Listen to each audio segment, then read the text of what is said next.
Hello everyone, this is JB. Welcome to JB's Lake Park Cafe with food, fitness, and faith. I'm going to show you how to make steam burgers. I have another video out there with over thousands of views, but what I decided to do was to show you how to make an incredible steam burger steamer using tuna fish cans.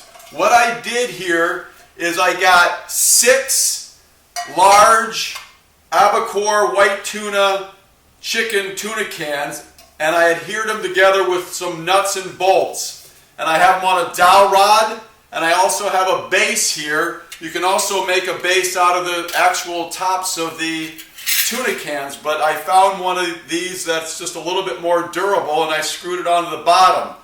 So I also have some washers down there to kind of give it a little buffer between the water that I'm going to dip this into, which I'll show you in a second.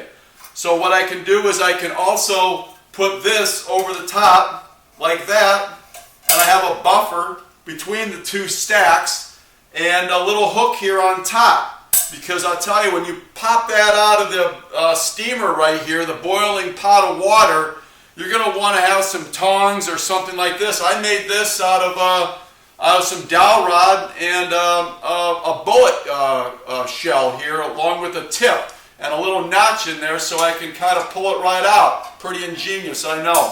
So what we're going to do here is I got some ground chuck burger here, about 1 pound of it, and the key to making a good steam burger is not to compress the hamburger too tight where air can't and steam can't circulate through. You want to kind of see the squiggly lines a little bit when you're making your hamburger patties. So that's a very key, important tip here on making the proper steam burger. So what I'll do here is all you do is you get a package in here in about a 4x8 container. You just kind of turn it upside down, tap it lightly, and spread it out there, and you have yourself a nice square patty here. And I'm going to divide this up in just a second here. I'll just take off the plastic, and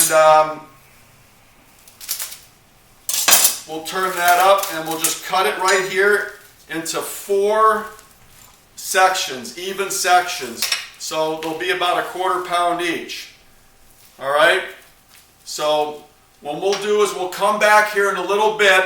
I'll straighten out these hamburgers, and we'll get them all prepared to put in the double-decker steam burger. Steam burger in paradise here at JB's Lake Park Cafe. I know what you're thinking. Food, fitness. What's this have to do with fitness? Well, every now and then we like to indulge in some really great food. And I'll tell you, you might think a steam burger is not going to be very good. Well, I'm going to tell you something different. I have people that want me to cook these steam burgers for them all the time when I entertain at my place. They're so good.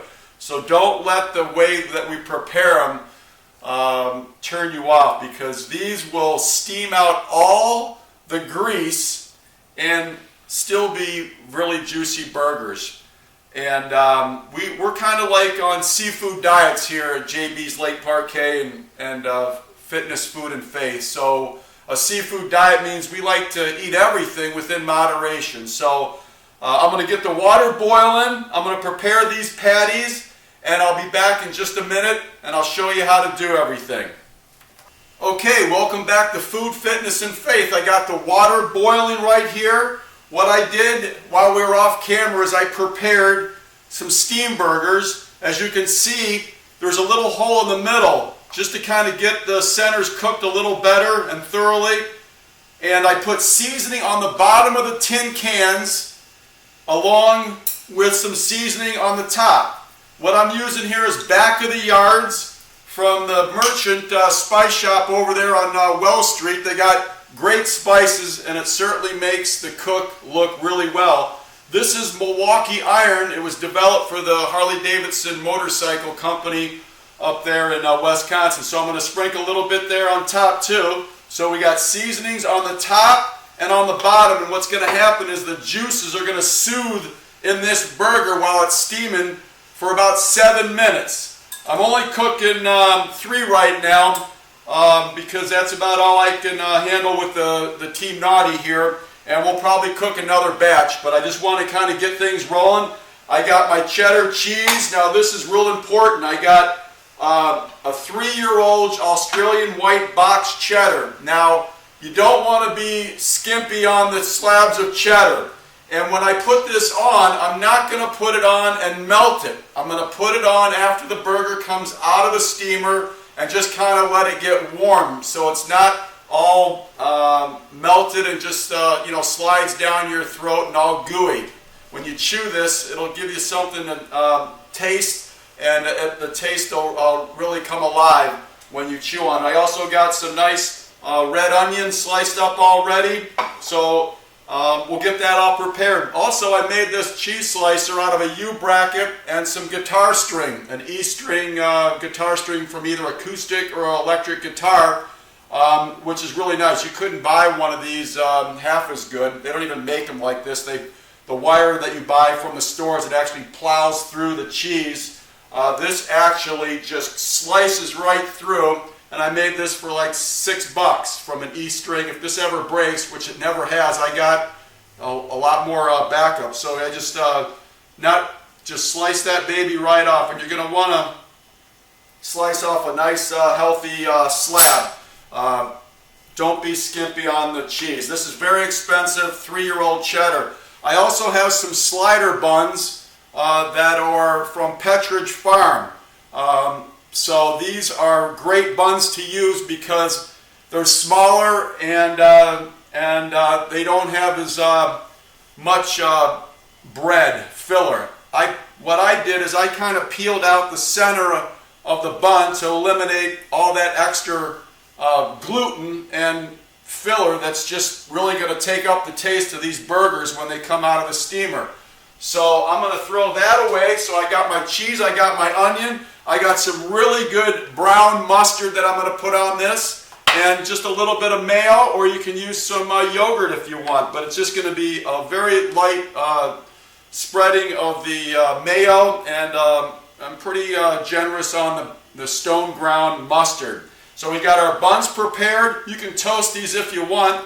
I can pop these right in the toaster, and when they come out, they'll be all reared and ready to go. So I'm going to get my special little thing, my little stick here, and I'm going to launch these right in the boiling water, and we'll come back in about 7 minutes. And these babies will be ready to consume. So bear with me. This segment has been brought to you by Naughty Bracelets. It's not just a bracelet, it's a statement. So dare to wear naughty. Check out naughtybracelets.com and get yourself a bracelet for the holidays. I'll be right back. Okay, welcome back. While we were taking a break, I put some brown stone ground mustard on the bottom, along with a big slab of 3-year-old white cheddar Australian box cheese. On the top, I got some red onion along with a little bit of mayonnaise. Just a little bit. You can use yogurt if you want to go a little bit healthy. But these steam burgers are ready to go. I'm going to turn it down, take off the top. Oh boy, they look really good. Really good here.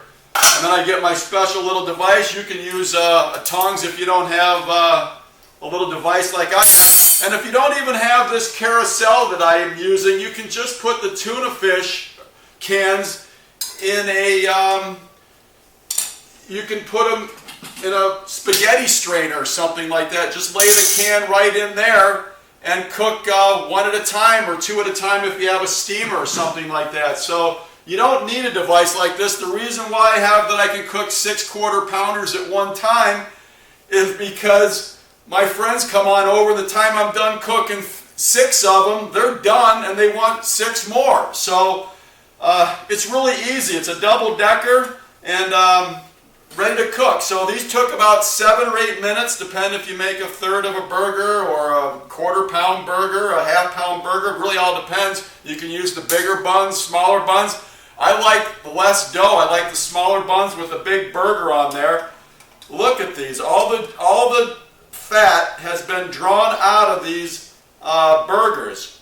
And at the bottom, it's been soothing in all the spices that I've been having on there.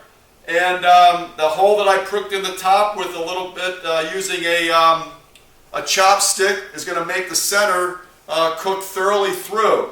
So now that the water and the juices have dripped off a little bit, I'm going to put that right there on the bottom. Now the reason why I put the cheese on the bottom is because your tongue's going to hit that cheese and the whole burger is just going to pop, and you're going to have an array of flavors just going through your taste buds. So that's how it's done. Real simple. You don't have to do the double-decker, 3-layer type apparatus device that I did. I just got creative and decided to do something and make something that I can use all the time. But like I said, if you don't have this, just use a small tuna can, large tuna can. Make sure you don't pack the hamburger. Put a little hole in the top. Put some great seasonings on the bottom, great seasoning on the top. Let it cook for 6 or 7, 8 minutes, depending on how you want it done. And put that baby right on there. The cheese has gotten a little bit warm. You don't want it melted and slimy. You want it to be nice and firm. And I'm going to go ahead and taste this. I guarantee you this is going to be a good burger. Delicious. Delicious burger. Juicy, yet not fatty. And all the juices have stayed in within that burger. So anyways, thank you for joining me here at Fitness, Food, and Faith. I'm JB at JB's Lake Park Cafe. This segment has been brought to you by Naughty Bracelets. Dare to wear naughty. It's not just a bracelet, it's a statement. We'll see you next time when I do an update on how to make a mic light from a microphone boom stand and a flashlight. So thanks for joining me. Have a great day.